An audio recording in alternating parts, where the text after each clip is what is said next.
Depends on the age. നമ്മൾ age നോക്കും, pregnancy planning ഉണ്ടോ എന്ന് നോക്കും, ആൻഡ് എന്താണ് നമുക്ക് സിംറ്റംസ് നോക്കിയിട്ടാണ് നമുക്ക് പ്ലാൻ ചെയ്യാൻ പറ്റുള്ളൂ. ഈ ഫൈബ്രോയിഡ്സ് എന്തൊക്കെ ടൈപ്പ് ആണ് ഉള്ളത്? യൂട്രസിന് പുറത്തുള്ളതിന് സബ്സീറസ് ഫൈബ്രോയിഡ് എന്ന് പറയും, യൂട്രസിന് മസിൽ ലെയറിലുള്ളതിന് ഇൻട്രാമ്യൂറൽ എന്ന് പറയും, അതുപോലെ യൂട്രസിന് ഉള്ളിലുള്ളത് സബ്മ്യൂക്കോസൽ ഫൈബ്രോയിഡ് എന്ന് പറയും. അങ്ങനെ 3 തരം ഫൈബ്രോയിഡാണ് മെയിൻലി ഉള്ളത്. 45 ഇയേഴ്സ് അല്ലെങ്കിൽ 30 to 45 ഇയേഴ്സ് ഏജ് ഗ്രൂപ്പ്, ഒരു റീപ്രൊഡക്റ്റീവ് ഏജ് ഗ്രൂപ്പിലാണ് കാണുന്നത്. പക്ഷേ ഈയിടെയൊക്കെ നമുക്കൊരു 20 ഇയേഴ്സിലൊക്കെ ഇത് കാണാറുണ്ട്. യൂഷ്വലി അത് ഇപ്പോഴത്തെ ആൾക്കാരുടെ ഒരു ചേഞ്ചിങ് ലൈഫ് സ്റ്റൈലൊക്കെ കാരണമാണ്. എന്തായാലും നമ്മൾ അറിയാതെ പോകും. സോ അത് അൾട്രാസൗണ്ട് ചെയ്ത് നോക്കിയാൽ വി ക്യാൻ ഡിറ്റക്ട് സബ്സീരിയസ് ഫൈബ്രോയിഡ് കുറച്ച് ഏർലിയായി ഡിറ്റക്ട് ചെയ്യാം.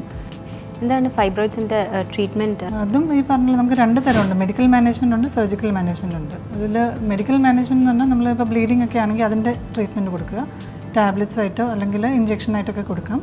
പിന്നെ ഒരു യൂട്രസിനുള്ളിൽ വെക്കുന്ന ഒരു ഡിവൈസ് ഉണ്ട്, ഇൻട്രയൂട്ടിൻ ഡിവൈസ് ഉണ്ട്.